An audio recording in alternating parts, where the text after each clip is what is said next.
Welcome everyone to In the Box Seat on Channel 44. I'm Ray Fewings. It'll be the last time for a while that you see us on this channel, but perhaps we'll resume a little later on.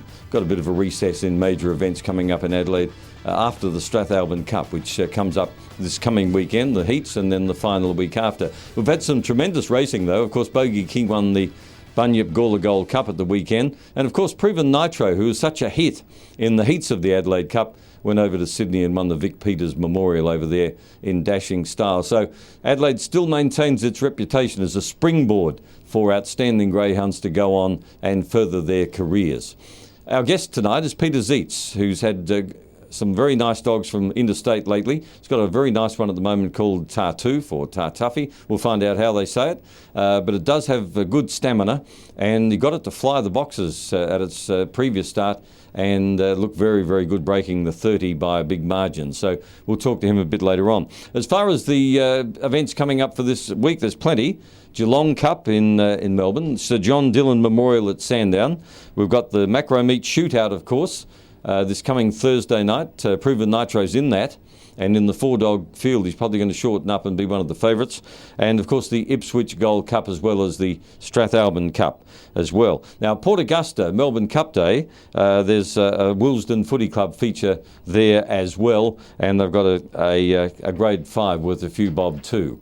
Now as far as the selections are concerned, for around the place, on Wednesday at Angle Park, the Honeys have been in great form. Last week they tipped Heavy Duty Par, and if you followed our tips you would have backed Great Picker at $9.50. So we're going into recess at the wrong time, to be truthful. We're in pretty good form.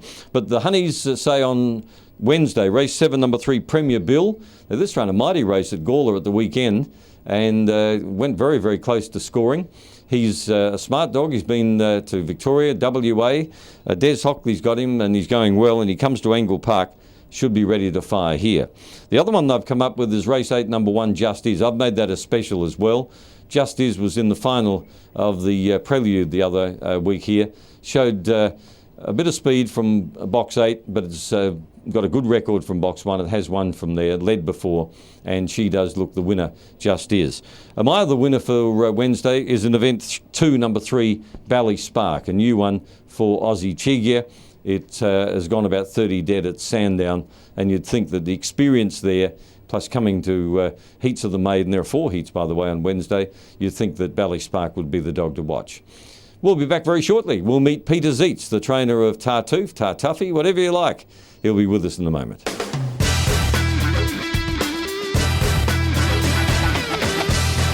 Well, our guest on Channel 44 in the box tonight is Peter Zeitz, trainer of Tartuffe.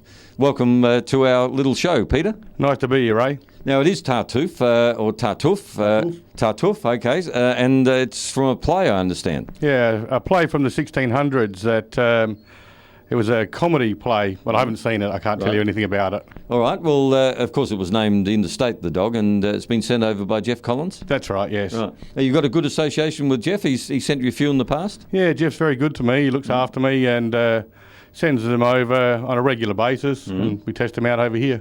Well, you know he won't send you rubbish. Most of them can run a bit, can't they? That's right. Jeff won't keep rubbish. He relies on me too to get the best out of them, because I wouldn't continue getting them otherwise. Yeah, fair enough. It's a two-way stretch, isn't it? That's right. The dog looks to have tremendous stamina. Will it eventually run 700, or obviously they would have tried it over there, wouldn't they? She wasn't going very well over there. That's why she came to me. She was a bit disappointing I'm not sure who trained her over there, but she was disappointing, and they gave her back to Jeff, and Jeff was confident she could do better than what she was showing, and sent her over to me. Well, she's well bred and closely related to some very smart dogs. That's right, yeah, she is. The whole family for a couple of generations now have all shown good ability. There's very few slow ones. You don't race many dogs? You only keep a couple at a time, or what? Less than 10. I generally have 4 to 6 in work at any one time, and from time to time they get a bit more and a bit less. So, right. Now, how long have you been in the game? I was first registered to train in 1987. Right. So I've been around a while with Blair Cross and Brian Arthur, Don Carter, Boydie Ross. Remember Boydie? Yeah. Tommy Schofield, and they were all around the game then. And I did it on and off for a few years, and I got more serious in 2000. So what have been some of the good dogs over the years? Fire and Speed was always a favourite of mine. He did very well. He came over here with terribly sore wrists, and I had to struggle with him start by start, and they only thought he would be a grade 5 dog, and he eventually ran 29.77, made a couple of group finals, and he was a good dog.